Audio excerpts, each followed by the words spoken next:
मनोज जरांगे यांच्या आंदोलनाची कालची संपूर्ण बातमी. उपोषण तीव्र, सरकारला नवा प्रस्ताव. मुंबई मराठा आरक्षणाच्या मागणीसाठी मुंबईतील आझाद मैदानावर मनोज जरांगे पाटील यांचे आमरण उपोषण काल रविवार 31 ऑगस्ट 2025 रोजी अधिक तीव्र झाले. आंदोलनाच्या तिसऱ्या दिवशी जरांगे यांनी आपल्या मागण्यांवर ठाम राहत सरकारला एक नवीन पर्याय सुचवला आहे, तर दुसरीकडे आजपासून सोमवार 1 सप्टेंबर पाणीत्याग करण्याचा इशाराही दिला आहे. त्यांच्या या इशाऱ्यानंतर राज्य सरकारच्या हालचालींना वेग आला असून मराठा आरक्षणाचा तिढा सोडवण्यासाठी बैठकांचे सत्र सुरू झाले आहे. काल दिवसभरात मनोज जरांगे यांच्या आंदोलनासंदर्भात अनेक महत्त्वाच्या घडामोडी घडल्या. लाखोंच्या संख्येने मराठा आंदोलक आझाद मैदानात आणि परिसरात जमले असून त्यांच्या उपस्थितीने मुंबईतील वातावरण ढवळून निघाले आहे. जरांगे पाटलांचा सरकारला नवा प्रस्ताव. कालच्या दिवसातील सर्वात मोठी घडामोड म्हणजे मनोज जरांगे यांनी सरकारला दिलेला नवीन प्रस्ताव.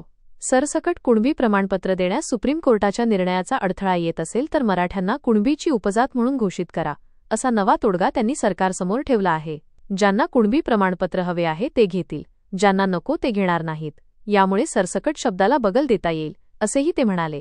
त्यांच्या या भूमिकेमुळे आरक्षणाच्या तिढ्यावर तोडगा निघण्याची शक्यता निर्माण झाली आहे. उपोषण तीव्र, आजपासून पाणीत्याग. आपल्या मागण्या मान्य होत नसल्याने मनोज जरांगे यांनी काल आपले आंदोलन अधिक तीव्र करण्याचा निर्णय जाहीर केला. आज सोमवारपासून पाणीही पिणार नसल्याचे त्यांनी घोषित केले आहे. रात्री उशिरा वैद्यकीय पथकाने त्यांची तपासणी केली असता त्यांच्या शरीरातील पाण्याची पातळी कमी झाल्याचे निदर्शनास आले. डॉक्टरांनी त्यांना पाणी आणि ORS घेत राहण्याचा सल्ला दिला आहे.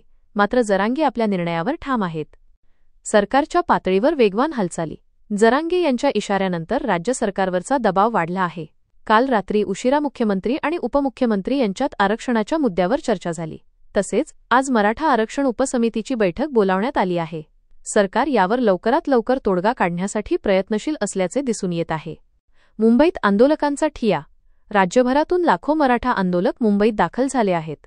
आझाद मैदान, छत्रपती शिवाजी महाराज टर्मिनस, CSMT परिसर आणि दक्षिण मुंबईतील अनेक रस्ते आंदोलकांनी व्यापले आहेत. आंदोलक शांततेच्या मार्गाने आपला निषेध नोंदवत असून काही ठिकाणी पारंपरिक खेळ खेळून सरकारचे लक्ष वेधण्याचा प्रयत्न करत आहेत. या आंदोलनामुळे मुंबईतील वाहतुकीवर मोठा परिणाम झाला असून अनेक ठिकाणी वाहतूक कोंडी निर्माण झाली आहे. राजकीय प्रतिक्रिया. मनोज जरांगे यांच्या आंदोलनाला विविध राजकीय पक्षांनी पाठिंबा दर्शवला आहे. राष्ट्रवादी काँग्रेसच्या खासदार सुप्रिया सुळे यांनी काल आझाद मैदानात जाऊन जरांगे यांची भेट घेतली. तर दुसरीकडे या आंदोलनाच्या पार्श्वभूमीवर OBC नेत्यांनीही बैठका घेण्यास सुरुवात केली असून मंत्री छगन भुजबळ यांच्या नेतृत्वाखाली OBC नेते आपली भूमिका ठरवत आहेत.